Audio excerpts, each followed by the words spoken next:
Namo tassa bhagavato arahato samma sambuddhassa. Namo tassa bhagavato arahato samma sambuddhassa. Namo tassa bhagavato arahato samma sambuddhassa. Yesterday during the English Dhamma discussion, actually we had a little problem related to how one would know the complete eradication of taints, complete eradication of asavas. So I was able to do a little bit of reading on that, and I found one sutta Buddha talking about it, and actually most venerable Nissarana Thero has referred this sutta.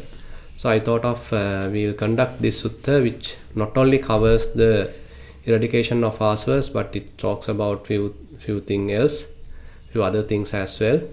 So we will take that sutta, which is available in the Anguttara Nikaya Chatukka Nipata.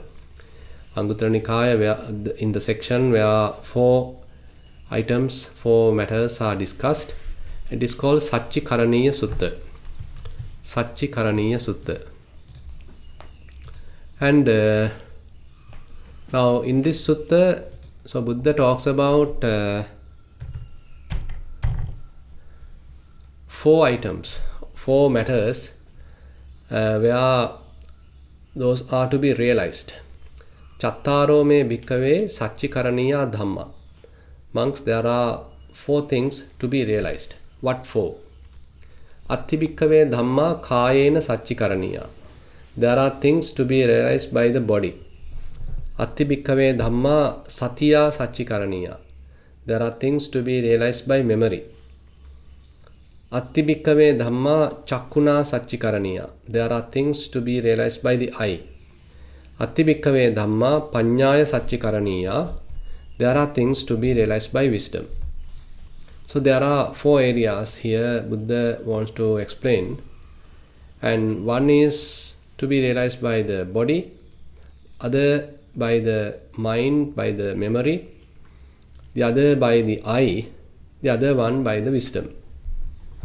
And then he is going on to one by one. Katame bhikkhave dhamma kayena Sacchikaraniya. So what are the things to be realized by the body? Atta vimokha bhikkhave kayena Sacchikaraniya. The 8 emancipations, monks, are to be realized by the body. So what are the 8 emancipations? So they are explained in another sutta in Anguttara Nikaya Attaka Nipata called Vimokha Sutta, talking about the 8 emancipations. So these are actually temporary release of the mind, temporary we can say freedom of the mind. They are not actually permanent freedoms. They are also not the sort of realization of the Nibbana, any attainments. Rather, these are, we can say, some jhanic attainments. But the interesting point is, unlike jhana, here one can have a complete boundless awareness of the mind. Say, typically when we are absorbed to a particular object through a jhana, so my mind is absorbed to that, and so basically it will be fixed onto that. Kind of a fixation is there onto a particular object. But here the point is it becomes unlimited. So we'll see how it is happening. So the 8 emancipations, they are explained as Rupi Rupani Passati. So that means, so basically they are using the kasinas to do this. So what this indicates is that the in order to attain the jhana, he has used certain kasinas, and those kasinas can be taken from internally or externally. Say for example, if you are practicing white kasina, so you can refer the skull. Typically the skull has the white color. So you are recognizing the white color, revealing the white color from the skull, and then you are allowing the mind to again and again reflect that, and then the white color kasina is available, and then you are able to achieve the first, second, third, or even to the arupa jhana. Similarly, the external white kasina also possible. Probably you are looking at a kasina kind of a how to say, kasina mandala, kind of an image which is physically prepared and it is hanging in front of you. You are again and again looking at it, and now the kasina is available, and now you can simply close your eyes. It is visible inside the mind. Now you are using that to expand the mind to attain the jhana. So both are possible, internally or externally. One can use a color or even the other four Patavi, Apo, Tejo, Vayo, Kasina. So those material kasinas are also there. So likewise, kasina meditation basically can be achieved through internally or externally, taking the signs internally or externally. So this is what mentioned here. That's the first part. And then second one, ajjattang arupa sanyi bahidda rupani passati.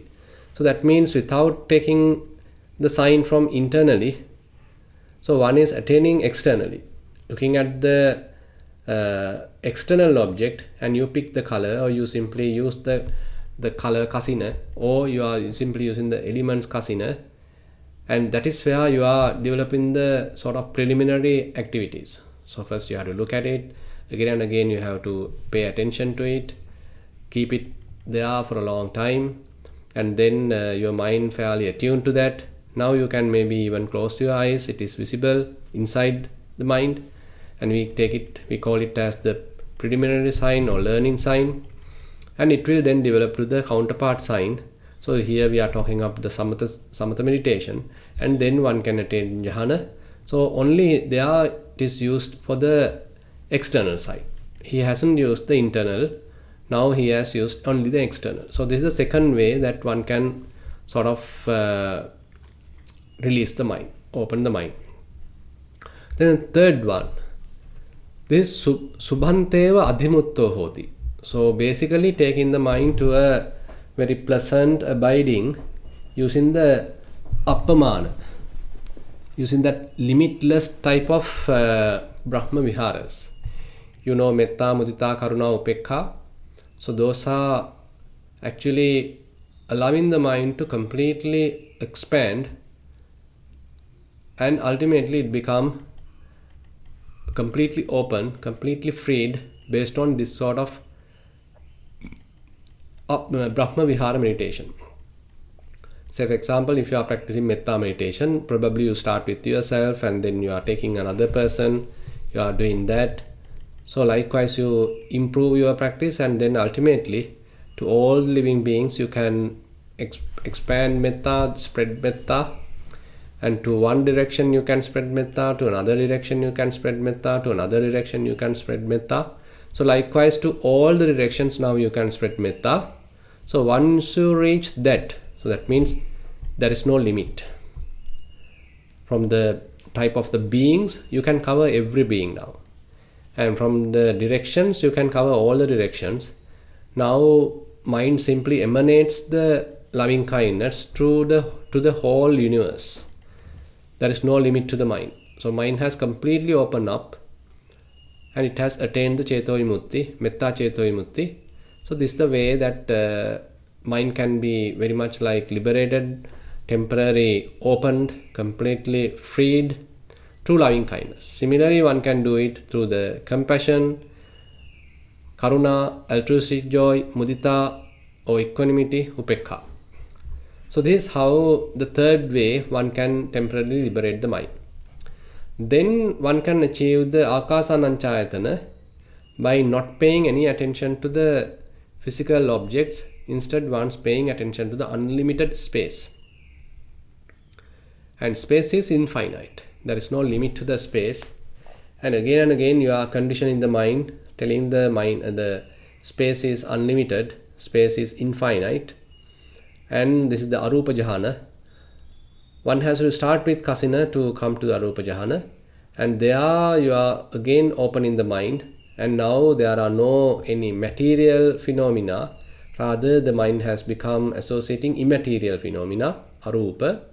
So the mind is open. It's called the infinite space, akasananchayatana. That's the fourth one. The fifth one is vijnananchayatana. So now one is abandoning the infinite space. Instead, one's paying attention to the infinite consciousness. So the infinite space was perceived by the infinite consciousness. So the consciousness also has to be infinite. That is how one is convincing one's mind to achieve the infinite consciousness, Vijñānañcāyatana. So that is the fifth kind of emancipation. And then Buddha explains Akinchanyayatana, where one given up the infinite consciousness, and then he is entering, telling the condition in the mind there is nothing there. There is nothing available, nothing material, nothing immaterial. So very much like condition in the mind telling it's nothing is there, nothingness. Akinchanyayatana. And then last one would achieve the Nevasanyānasanyāyatana, where there is no perception and no neither perception, no non-perception. So that is the seventh opening up of the mind. Then the last one, according to this sutta, is the Sanya Vedaita Nirodha. So giving up the Nevasanya Nasanyayatana, one dwells in the cessation of perception and feeling. Cessation of perception and feeling. So this is only possible for either non-returners or to the Arahants. And again they have to master the jhanas, and on such person can achieve this number 8. So these are what is called the Vimokka, Atta Vimokka. And Buddha here mentioned in this Sacchikaraniya Sutta, you can only realize it by the body. So basically you are using the body to either extract the kasina or to feel it. And ultimately there's a complete openness of the mind, and so it is basically called as realized by the body. I can't understand why the term body mentioned here. We'll look into that.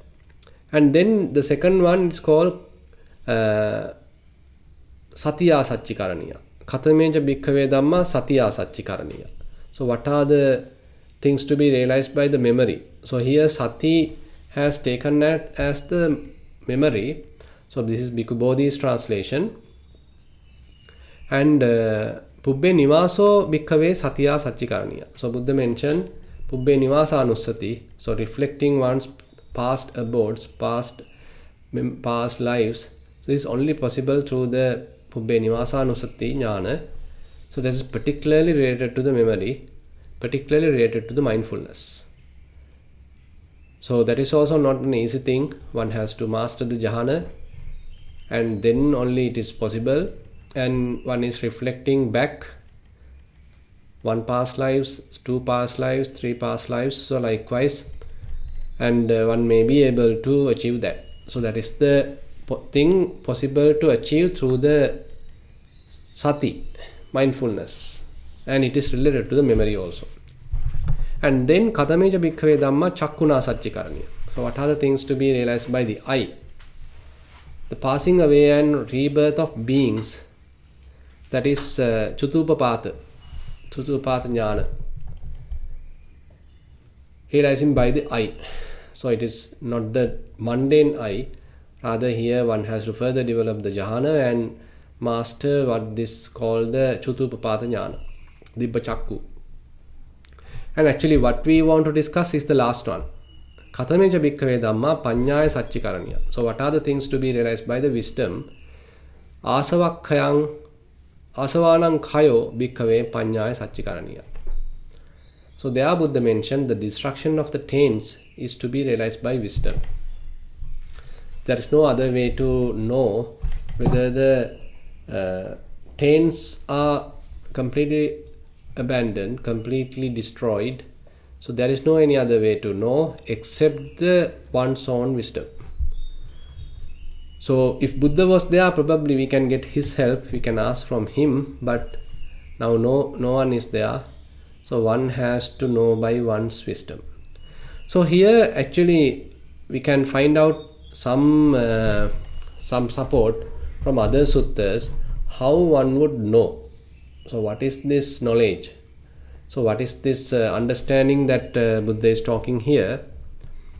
And some information is available in the Chula Sunyata Sutta, Majjhima Nikaya 121.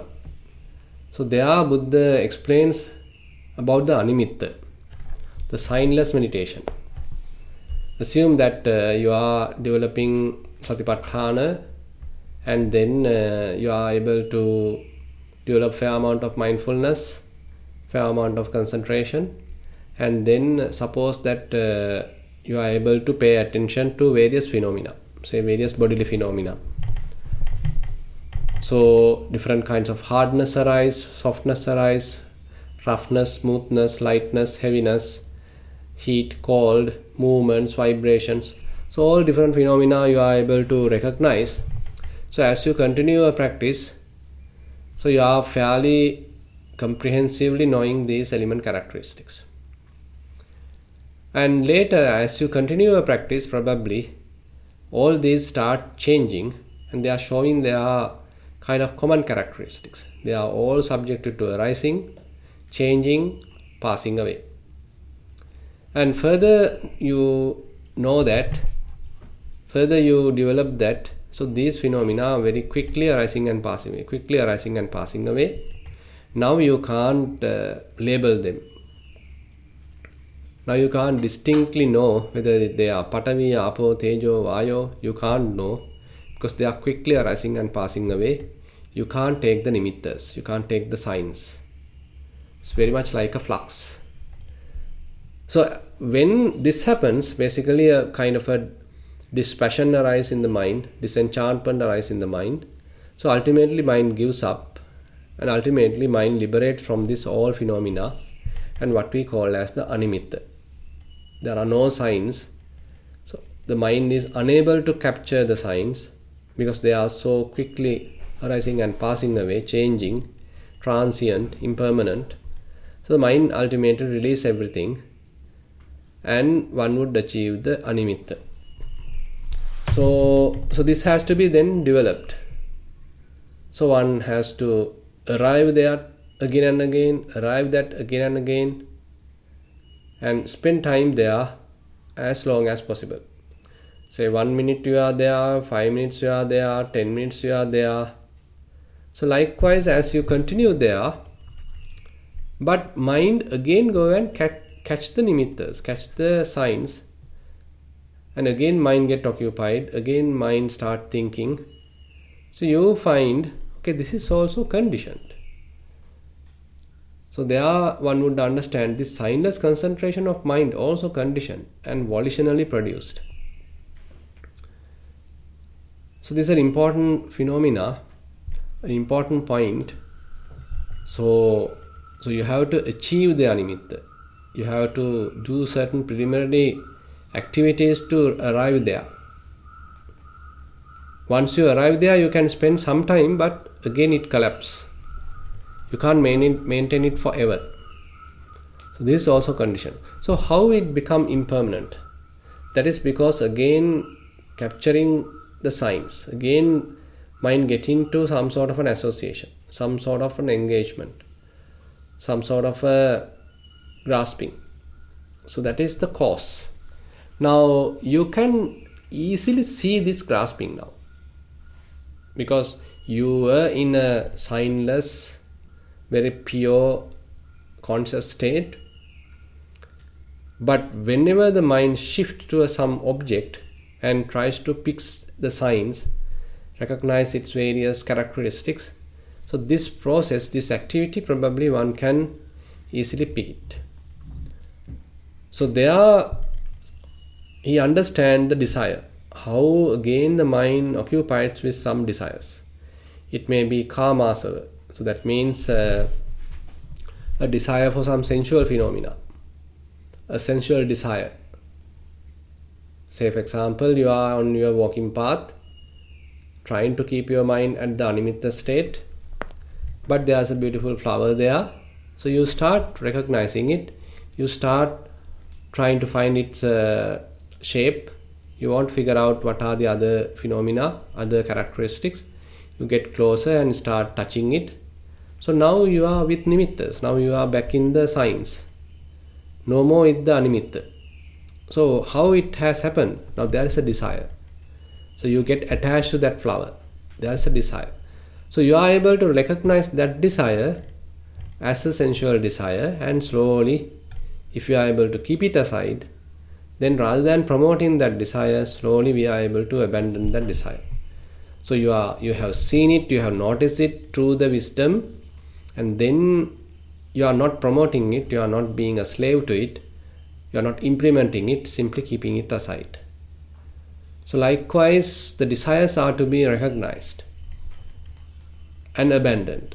So here we are talking of the dukkha samudaya. Dukkha samudayang ariya saccang pahatabba. So you have to abandon the cause of suffering. You have to abandon the craving. Different kinds of desires, when they are arising in the mind, one has to notice them carefully. Rather than being slave to it, we have to carefully keep it aside. So likewise, if we are promoting such practice, slowly mind reduces its captivity, reduces its sort of grasping desires, and it can then abandon the karma. When he knows and sees thus, his mind is liberated from the taint of sensual desire, from the taint of being, and from the taint of ignorance. When it is liberated, there comes the knowledge, it is liberated. Now here Buddha explains, so whenever sensual desires are there, whenever karma is there, the sensual desire, the taint of sensual desire, karma is there, again and again mind get occupied with those sensuality related objects. Say for example, you are now going to buy a new car. Say your old car is not good enough, easily getting to breakdowns, so you want to buy a new car.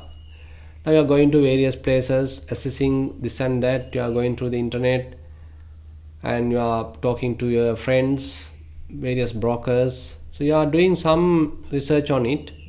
Now once you are relaxing, so what are the images coming to your mind? Maybe about various cars. What are the thoughts coming to your mind? Maybe about this activity. So how you are going to do it? Are you going to spend the whole money, or are you going to lease it? So this purchase related, car related information are again and again popping in your mind, and it's kind of a torture. So it's basically occupying the mind, torturing the mind. So sensuality related torturing is there. Suppose you are in love with someone.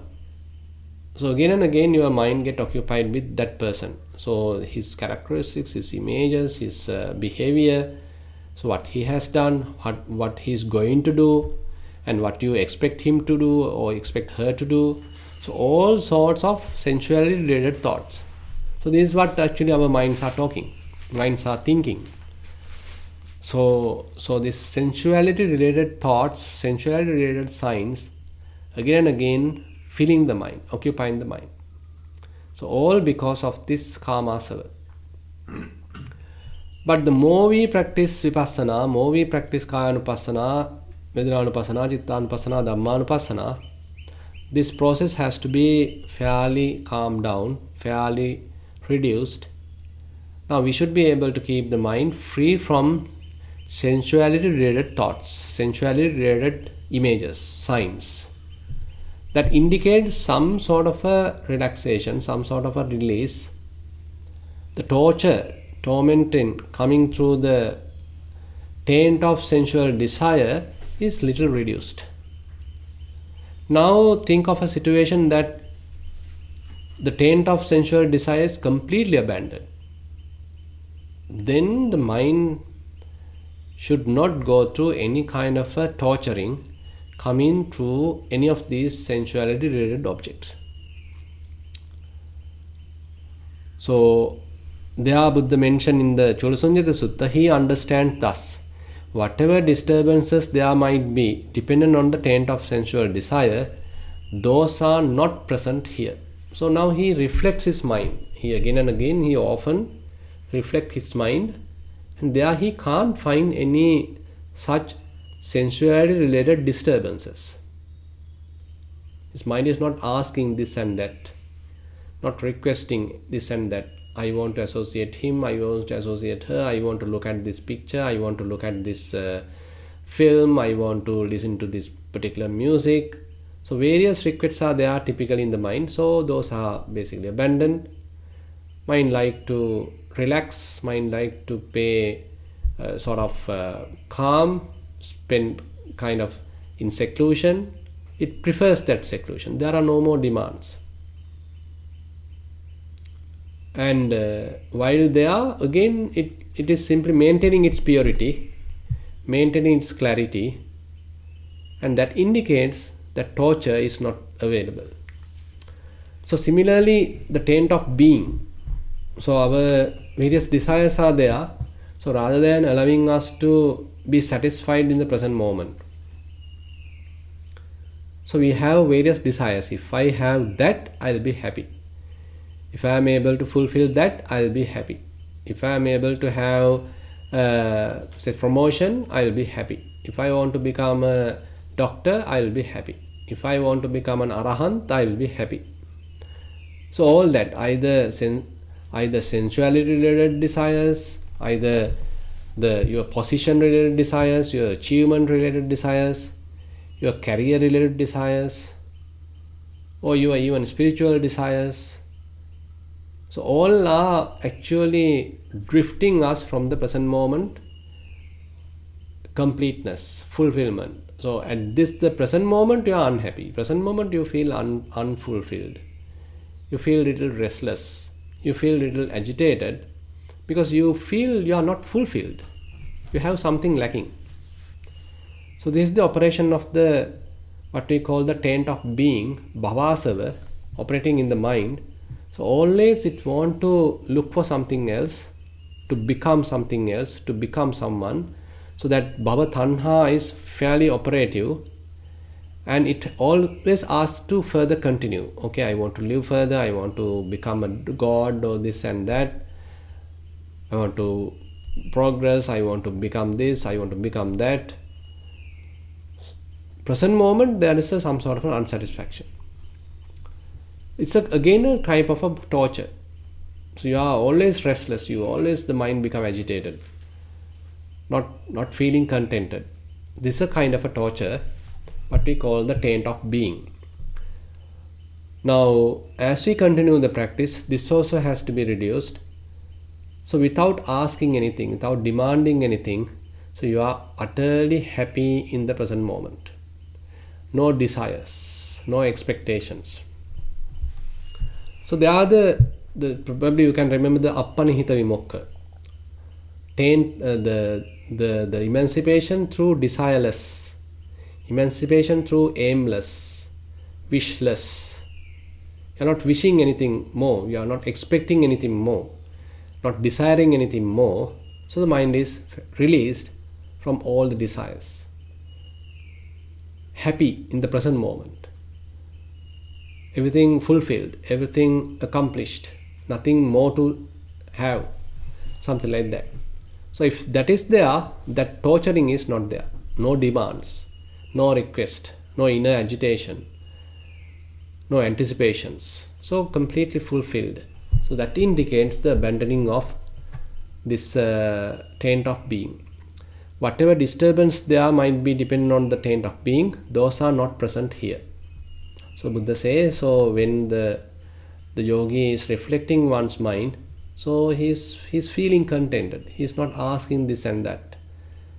Feeling relaxed, feeling enough, something like that. Then the taint of ignorance. So I am here, you are there, I am better than you, I am equal to you, I am poorer than you, I am inferior to you. So various kinds of comparisons are there because there is a person here, and on the outside also there are people, there are individuals. So all those measurements, all those kind of comparisons we do as a result of the ignorance, and basically the ignorance of having a self. thinking there is an individual, thinking there is a person, thinking there is a self. And the mind also becomes restless. There is no proper aim. So the moha, the ignorance, is basically available everywhere. When you are desiring something, again ignorance is there. When you hate something, again there's ignorance is there. And on top of that, whenever we feel a sense of I, ignorance is there. Any kind of agitation happening because of comparison, I am good, I am bad, I am similar, I am not enough, I am not good. So you are here, you are as an individual, as a person, and you are not good enough. You feel unhappy. So all those comparison related, conceit related, and measurement related, and you being a person always with some, say, lack of something. You are being a person, but you are not a Superman. You are getting old, you are getting sick. So this body is also not perfect, your mind is also not perfect. So whenever we have that sense of a person, kind of a personality, so that personality is not something perfect. There are always some shortcomings. Always create some sort of an unhappiness by seeing those shortcomings. And so basically that is the ignorance. So we consider this whole thing as a person. The body and the mind are operating in a kind of a way, but we attribute a person to this whole process. So this person is not a perfect person. So you feel unhappy. So this is again a kind of a torturing to the mind, an unsatisfaction to the mind, a disturbance to the mind. So particularly happening because of this underneath taint of ignorance. Now what happens if the ignorance is not there? So according to Buddha here, whatever disturbances there might be depending on the taint of ignorance, those are not present here. So there is no one to protect. There is nothing to achieve. No one to sort of succeed. No person to safeguard. You are simply following, simply maintaining. And so kind of a situation. So this amount of disturbance, namely the connected with the six now when Buddha mentioned this part, the whole thing in the Chulasunyata Sutta, he is adding another beautiful part. Now you know that the disturbances coming through the taint of sensual desire is not there. Disturbances coming from the taint of being is not there. Disturbances coming from the taint of ignorance is also not there, but still little bit of disturbance is there because of the senses. That is also a very interesting point, because sometimes people are expecting a kind of a freezing type of a situation, kind of a hibernation type of a situation. You can't feel anything, you can't sense anything, there shouldn't be any kind of a conscious activity. So you are expecting complete unconscious type of a freezed state. But here Buddha particularly mentioned there is present only this amount of disturbance, namely that connected with the six bases that are dependent on this body and conditioned by life. So your eyes are open, so there may be little disturbance. Probably you hear certain noise, say babies are crying, dogs are barking, and the people are chattering. Certain noise is there, some disturbance. And maybe a bad smell is coming, a little disturbance. Maybe you are drinking some medicine, some disturbance. You are going through some pain, bodily disturbance. So these senses are still operative. Six sense bases are there, so they are in action. Basically, when they are there, there's an inevitable friction coming from that. But the mind is not occupied with sensual desire or any that desire to become or any desire to get rid of. So all the tanha are abandoned. Mind remains calm, clear, clarity. but some disturbance because of the body is there, because body is living. Body is a conditioned phenomena. So this conditioned phenomena is going through some kind of repairs and disturbances and say pains, aches, all are there. So that is there. So as we can see from this sutta, even one becomes an arahant by abandoning all the taints, asavas, still there is a pain coming through the body. Probably here Buddha is not talking about the Arahatta Pala Samadhi, probably or the Nirodha Samapatti. There probably one may not be able to feel anything because you have absorbed something. And but here in this Chulasunyata Sutta, Buddha is giving a very realistic kind of an explanation. So you are not being tormented by the taints, but because of you are having a body, still a living body, a conditioned body, impermanent body, so it is producing some sort of a friction, some sort of a agitation, disturbance. It is there. Now further he explains, this field of perception is void of the taint of sensual desire. This field of perception is void of the taint of being. This field of perception is void of the taint of ignorance. Now when you are looking at the point of the perceptions, so the mind get occupied by the perceptions, occupied by various signs about your children, about your country, about your president, about your relatives, about your achievements, about your wealth. So all are producing some sort of a signs in the mind. Now they are more and more when the sensual desire is there, the taint of sensual desire is there, when the taint of sensual, the being is there, the taint of ignorance is there. But when they are not there, that means mind clarity is intact. So the mind become more spacious, purity is available, it's not being occupied with all these different signs, characteristics. And one is so Buddha mentioned here, so you are able to maintain the mind with its purity. So it's a kind of so this is the way that the reflections to do again and again, and then we can get a fair assessment whether the asavas are at least reduced, whether their impact is reduced. Suppose that you often take your mind to some sensual desires, you are burning with lust, again and again the mind filled with lot of requests, going through various thinking, proliferation, so that indicates all three taints are widely available, strongly available. But there may be instances that the desires are subsided as a result of the samadhi. So till the samadhi power is available, concentration power is available, you are not being tormented by these problems, these issues. But the moment the samadhi become weaker, again these torturing start happening. Suppose one is able to abandon certain fetters for the good, completely abandon, then those related torturing should not happen. So we have to reflect, we have to see whether these things are again and again popping up. Now the issue is sometimes we are able to cut off certain defilements, abandon certain defilements, and for some time we are able to keep the mind free from those defilements so that the torturing happening because of them is not available.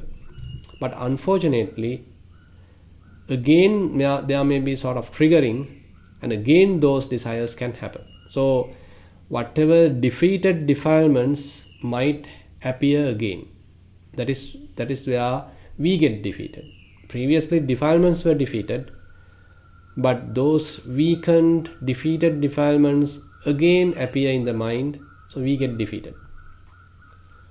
So only when those defilements are completely uprooted, then only we can see, okay, they are not there. So that's why Buddha particularly mentioned to the monks particularly, that just having a seclusion, just having your monkhood and living alone and able to maintain good sila, and even having a fair amount of good samadhi, don't just be happy if you are still having taints. Because whatever the happiness, whatever the calmness, relaxation experience can be disturbed again because the latent tendencies are still operative in the mind. They are not visible at the moment, but there is a possibility they are to arise. Asavas are not operative, but there is a possibility for them to arise. So therefore, Buddha only basically praised the ability or the achievement of complete eradication of defilements, complete eradication of taints. So in this sutta, so Buddha mentioned, so one has to realize true wisdom by careful analysis, careful investigation, whether the taints are completely destroyed.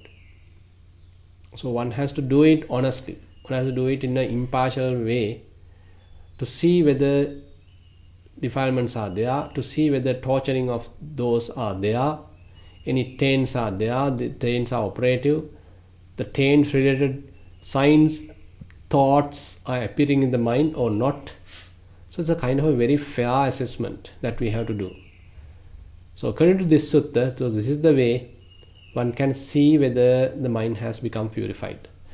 Okay, with that note, I will conclude today's sutta teaching session.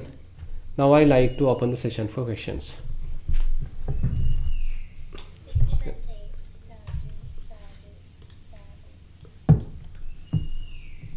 Yeah, go ahead. Excuse me, Bhante. Yeah, we have a question from our side. Thank you for your teaching, and I think one of the best teachings you gave was when I knocked your cell phone off onto the floor and you just kept teaching.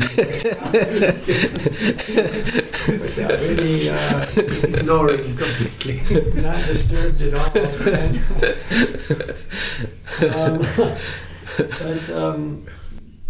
And I wanted to, sorry about that.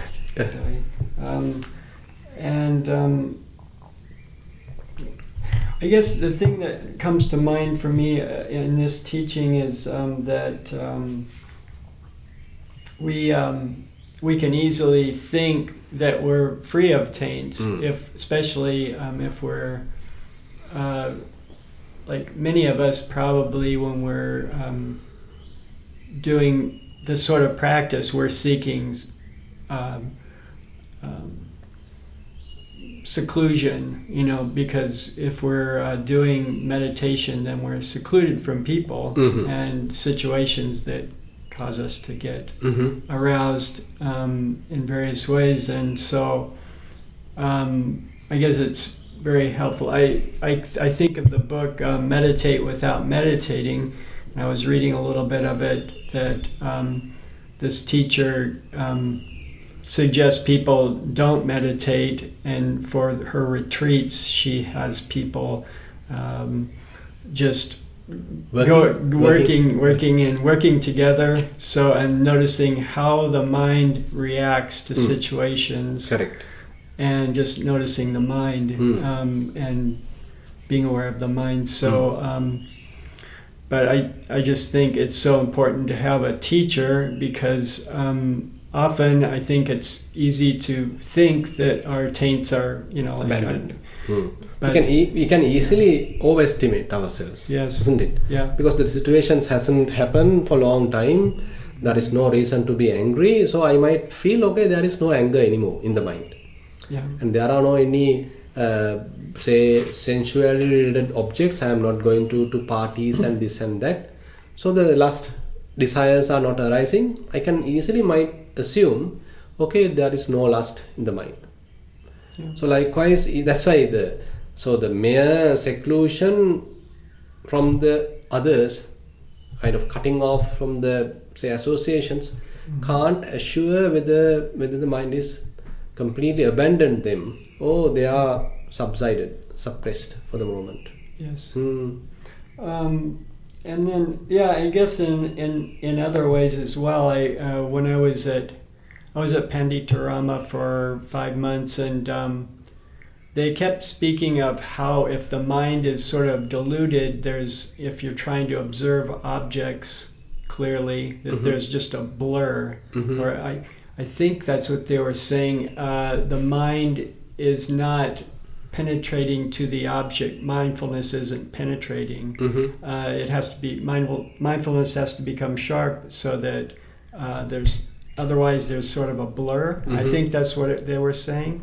So I was noticing in your teaching there you're talking about, when the mind becomes uninterested in objects and the mind becomes sort of dispassionate about seeing phenomena, and then we're seeing a flux rather, like a quickly changing experience of phenomena that you can't really label. Exactly. That's interesting. I wonder, if people get confused at that point also and think maybe it's the blur where mindfulness isn't strong enough, but now these are two areas actually. One area is, as you said, as mentioned in the Panditarama, where the mindfulness has become somewhat muddled, not sharp, so you can't clearly see the phenomena. So they appear like blurred because your focus is not correct. So assume that you are using a camera, but if your focusing is not correct, so the objects appear blurred. So your apparatus has some issues. Concentration has some issues, mindfulness has some issues, the way you are looking at it has some issues. So all that because of that. So this is one situation. But suppose that you are able to clearly see the phenomena. So you are continuing to see it. And so the phenomena are changing and you recognize this change. And they are completely arising and passing away. So you are continuing your practice properly, correctly, and your mindfulness is very, very good. Concentration is also very good, and as a result of that, the phenomena are also properly able to see. But now you are seeing their true nature, and as you continue the practice, now again they become blurred. The phenomena start appearing blurred. That is not because of the reduction of the mindfulness or the concentration. Rather, now they have become kind of a flux. Now their impermanence, their uncertainty or transience become so vulnerable type and so quick. So you can't see the details now. You can't see what they are. You can't label them. So this is what we can simply say. Now they have become a flux. Not because your faculties are sort of disturbed or reduced or weakened, rather because the phenomena are rapidly changing. Isn't it? So when it happens, then you become more and more dispassionate. You start distancing from the object. You are starting kind of dispassionate about the process. Ultimately, it will give up the whole thing. And then one more instance also that they said at Panditarama is if the mind is trying too hard to focus, then the mind sort of reflects off the object, sort of bounces off. Can be. And I think I've noticed that early on when I was doing insight meditation, probably trying too hard, which is some people tend to be like overexerting, trying hard. Actually, that overexertion also can cause the restlessness. So mind become agitated, mind become restless because you are too hard. You are trying too hard. You are putting too much effort. So as a result of that, mind can become get into restlessness. But in the case of when the mind actually does become mindful, it's sort of a natural experience of things. Sort of a unity of your experience in your mind and your body, to where it doesn't take any effort. It doesn't seem, it's just completely natural. So you are able to properly balance the faculties. So faculties are well balanced and phenomena are also properly visible, and you are able to continue without much struggle because everything is in proper balance. Yes, thank you, Bhante. And going with the last week's teaching, I wondered, could I ask a question about the Bojjhanga Samyutta? It's 46.4 called Clothes. And it's the simile of being able to put on different, use different enlightenment factors at will. And the Bhikkhu Bodhi points out that there is, in this sutta, the elders, that Sariputta's enlightenment factors are discussed.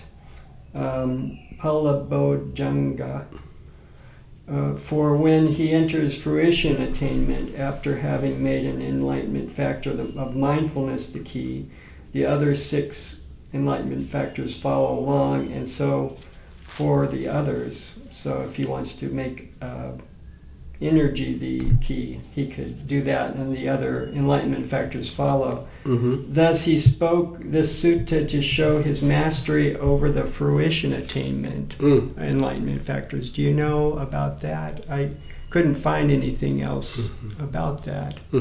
No, I am also not. It was last time actually we simply discussed. We all discussed. So Venerable Sariputta here, being an arahant, so he has some exceptional capacity to, adjust them. I mean, when we are doing, we are even, trying to be smart, and we prepare a self, and then unnecessarily we are kind of disturbing. But he being the arahant, he doesn't have such kind of a ignorant desire, but he may be doing certain adjustments when it is necessary, as you mentioned, maybe while in the fruition attainment. Is that a jhanic attainment? No, I mean, that's jhana and the fruition attainments are typically different. Okay. The sotapatti phala, say sakadagami phala samapatti. So sotapatti phala samapatti is a completely magga phala related attainment. So the jhanas are maybe available even to the mundane people. Yes. Say the it is a laukika one. It's a mundane type of one. Okay. Yes. Yeah. And so it seems as though they're saying Dhammajiva Bhante said something yesterday that was in line with this, that the mindfulness enlightenment factor has different levels. So if you're Sakadagami, that enlightenment factor would be at a certain different level. So maybe it is that related to that our enlightenment factors are different at different levels. Yes, the thing is, enlightenment factors are evolving, definitely. Now, say for example, sati, the mindfulness. So that when we are beginning it is not kind of stable, and we are purposely producing it. We are purposely paying our attention to phenomena. So likewise, the mindfulness is not yet established, stable. But later, as a result of our practice, it become now stable. But still, you are having some effort to maintain it. That's another level. And assume that you are able to achieve some vipassana, and now you are able to maintain the mind without any attachment, at least for some time. There, the mindfulness is still available, but effortless. It has become very much like inherent characteristic. So you don't need to purposely maintain mindfulness. So it is remaining in the present by itself. Doesn't want to go to the shift to the past or the future. I mean, being in the present has become its default nature.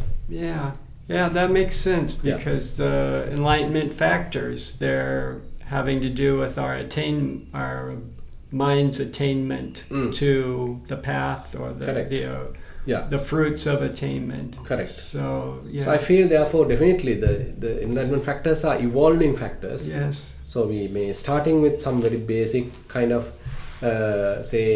unstable type of level, but slowly as a result of the practice they become stable, available, and ultimately they become kind of naturally available type of thing. And so for Sariputta, he could just choose any one because of his attainment. He was fulfilled. an arahant. He's an arahant and fulfilled, and exceptional person also, not a typical arahant, but some exceptional caliber is there with him. So he may have certain mastery of that. Okay. Thank you, Bhante. So those are the questions from our side, Jennifer.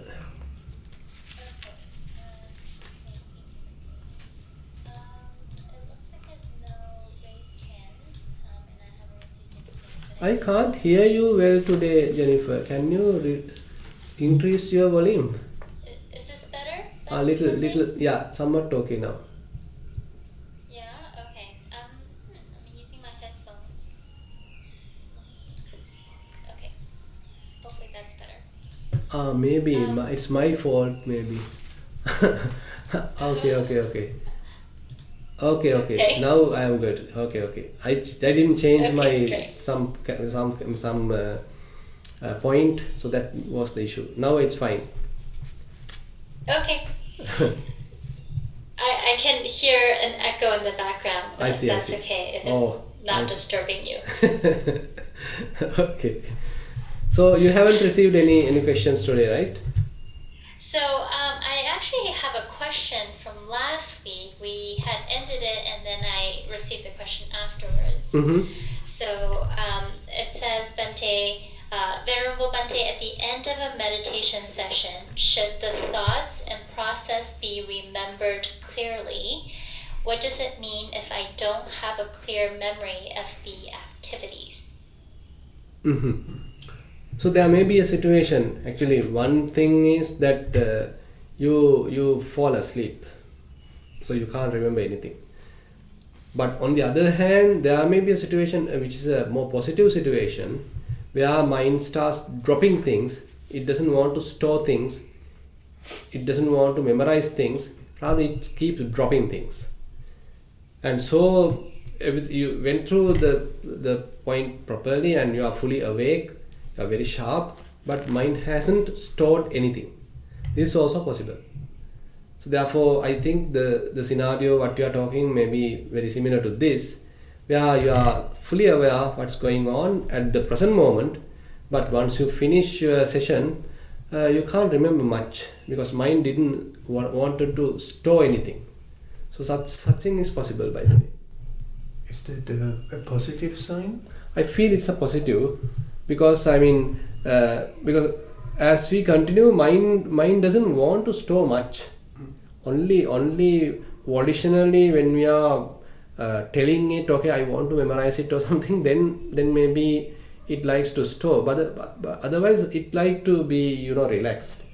No need of burdening it. It doesn't want to get burdened.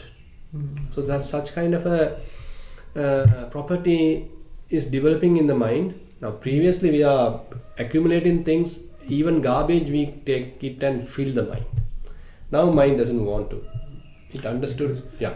I have that feeling. It happens very often to me. That I do not remember anything about the meditation, but I'm aware that I was completely awake. Definitely. But it's really like not necessary.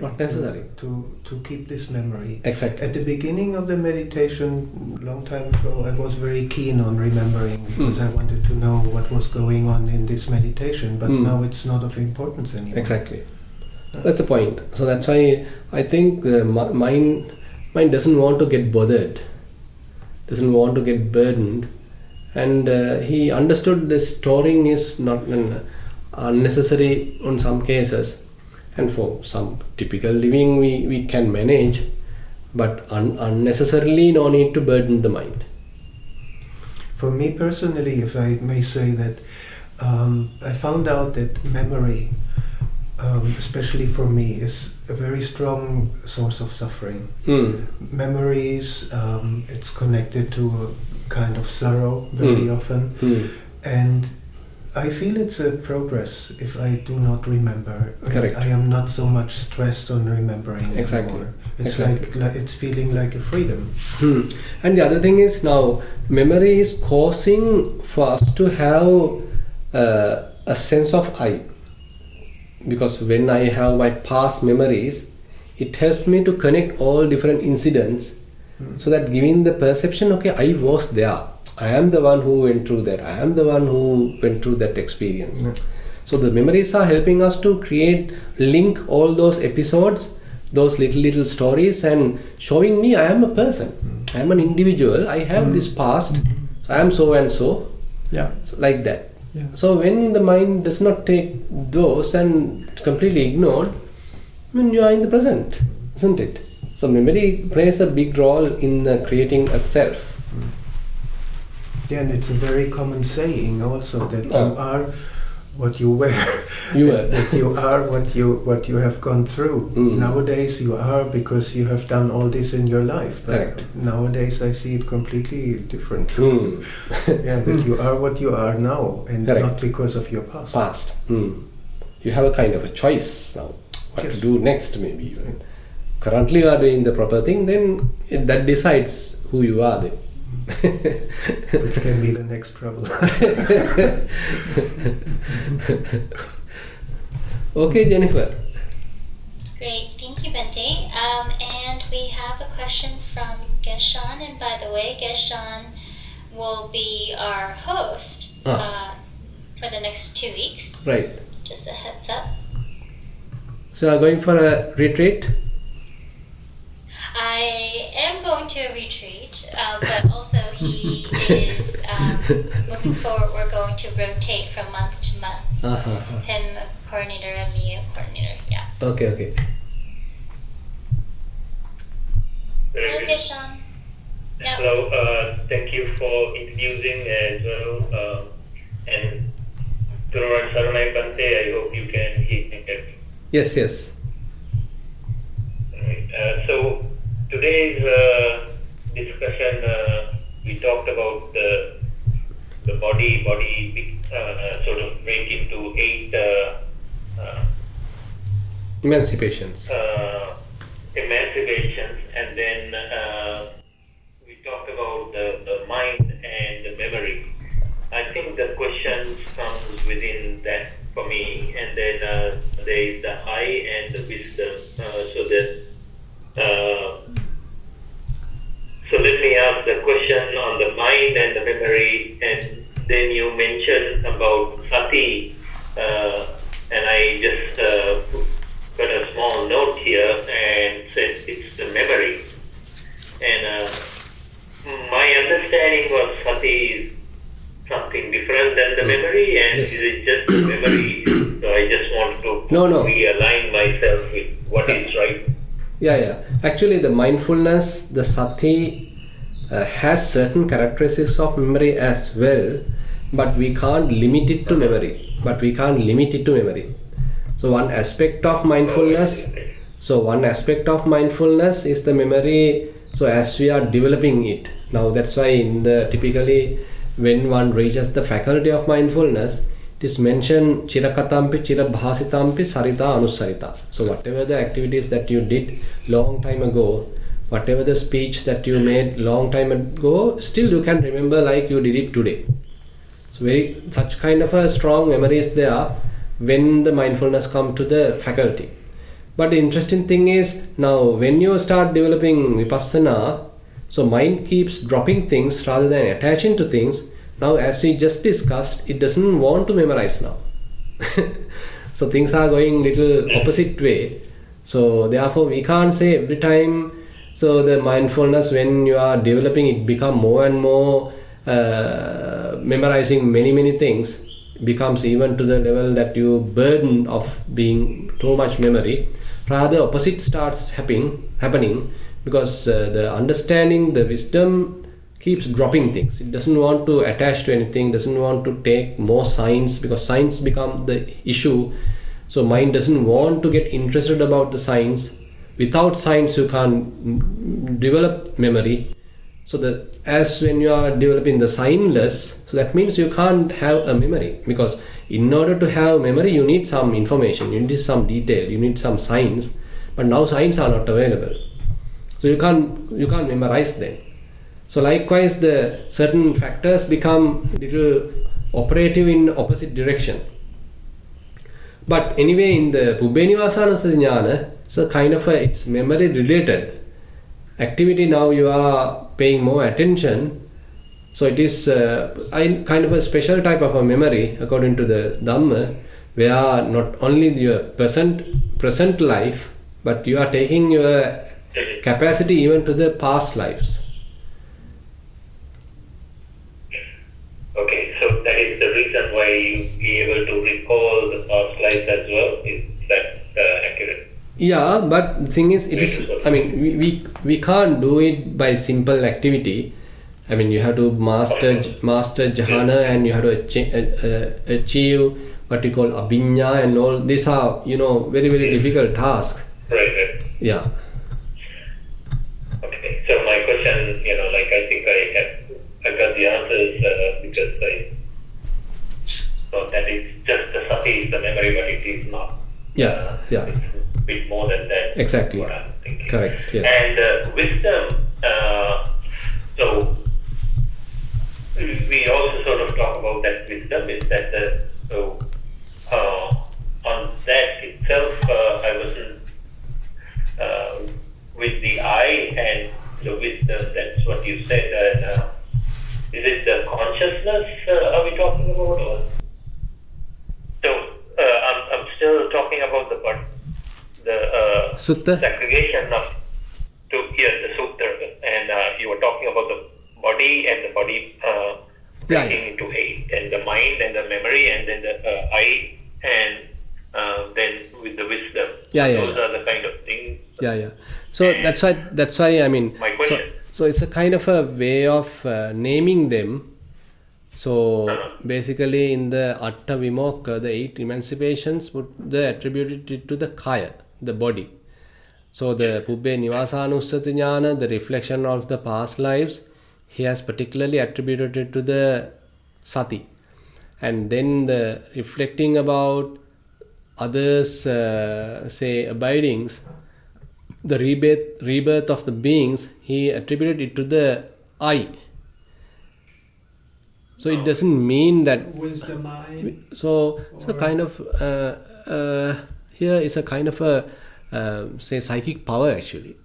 So chakku is what you call the Chutupapata Dibba Chakku, divine eye. It's typically called as divine eye. Okay. Divine eye. Yeah. So that's different than the wisdom. Yeah, it's not the typical, it is not the mundane, you know, the typical eye. Here we are talking of the divine eye. I think yes, now it makes more sense to me. Yeah. Thank you. Yeah. I think that is all what I had, and Right. I really like the sutra as well, which I haven't heard before. I think so this is good. Yeah. Thank you, Bhante, and Thero and Saranai. Yeah, Theruvan Saranai. Alright, thank you, Bente. I believe that's the last question for Okay, today. fine. So then we'll wind up the session. So today also we have spent fair amount of time. Okay, there's a question coming to me. Theruvan Saranai Bhante. When we observe in-breath and out-breath, then the gaps become larger with emptiness, where we feel these external kind of disturbances with thoughts, sounds, and maybe bodily feelings, etc. Does this mean we are into the arupa loka state, or is it the beginning of vipassana? Actually, we can't say we are in the arupa state. Here we are very much like the absence of material. So what we call as the akasa dhatu. The gap between the material phenomena is available to us, accessible to us, and to some extent we can say they are the absence of the materiality, somewhat in parallel with the arupa, somewhat in parallel with the akasa. But the akasa nanchayatana particularly means that it is pervading. It is you are able to be there for a long time, no material phenomena at all, and it is completely boundless, and you are absorbed to that. And here actually the phenomena are there, 2 breaths are there, in between breaths there's a little gap, and you experience that space, and it is not, we can't say this is the akasa nanchayatana, but certain attributes of space is there. Yeah. And then there's another question asking also at time to time we feel something is going inside this emptiness, grabbing and creating things automatically, kind of a flux as well. time to time we feel something is going inside this emptiness. Yeah, because the emptiness is not yet perfected. So it's a kind of a still vulnerable. Some phenomena coming and going still. So you can't still achieve the pure, steady type of emptiness. That's why even in the today we just discussed, when one is achieving the animitta, it is also not stable. It's also impermanent. It's also conditioned. Again mind go and picks the phenomena. Again mind go and picks the signs. So the signless is not available when mind is picking the signs. So signless state also become impermanent. Similarly, the emptiness also become impermanent because mind get occupied with certain information. So likewise, so when we achieve it at the beginning, so all these states are impermanent because still the defilements are torturing, still defilements are present. Their impact is still available. So we have to abandon the defilements. Then we can say, okay, we are in the imperturbable type of release. What we call as the akuppa ceto vimutti. So all these previous ceto vimutti are still impermanent. But the akuppa ceto vimutti, arahatta pala samadhi, is the best form that is only limited to the arahants. Animitta does not mean the beginning of the vipassana. It is some amount of achievement, we can say. Because beginning of vipassana, we can simply say you are recognizing different phenomena. Say if you are talking of assume that you are practicing Vedananupassana. Now you are able to clearly see different Vedana, different feelings.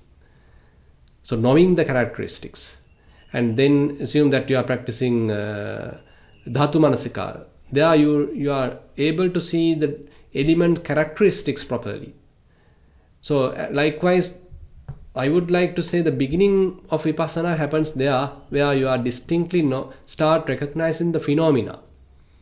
And then as you are continuing your practice, now you are able to understand their impermanent characteristics, unsatisfactoriness, non-self, all that. So after going through that only you achieve the animitta. So it's a kind of a milestone that you achieve while you are going through your vipassana practice. Okay, those are the questions I have received to my chat. So I'll conclude from here and we'll share the merits, and I invite Venerable Dhammavijita to do the sharing of merits. May our relatives and all beings share in the merit produced by today's teaching. May all celestial beings share in the merit produced by today's teaching. And may the celestial beings protect the Dhamma exposition and dispensation of the Buddha and his disciples for a very long time. And perhaps the seeds of Buddha's teaching that have been planted in our hearts and minds may grow, producing path, fruition, and nibbana. I invite you to join in the recitation of the traditional Pali verses for sharing the merits. Thank you for your teaching today, Bhante. Ettavata cha amhehi sambatam punya sampadam sabbe deva namodantu sabba sampatti siddhya. Ettavata cha amhehi sambatam punya sampadam sabbe bhuta namodantu sabba sampatti siddhya. Ettavata cha amhehi sambatam punya sampadam sabbe satta namodantu sabba sampatti siddhya. Akasakta cha bhummakta devanaga mahidika punyang tang anamoditva charang rakantu sasanang. Akasakta cha bhummakta devanaga mahidika punyang tang anamoditva charang rakantu desanang. Akasakta cha bhummakta devanaga mahidika punyang tang anamoditva charang rakantu mang parang. Idang vonyati nang hotu sukita hontu nateo. Idang vonyati nang hotu sukita hontu nateo. Idang vonyati nang hotu sukita hontu nateo. Imina punyakamena mame bala samagamo. Satang samagamo hotu yavanibbana patiya. Imina punyakamena mame bala samagamo. Satang samagamo hotu yavanibbana patiya. Imina punya kamena mame bala samagamo satang samagamo tu yava nibbana patya. Sadhu, sadhu, sadhu. Thank you, Bante. Thero Sanai. Yeah, Thero Sanai.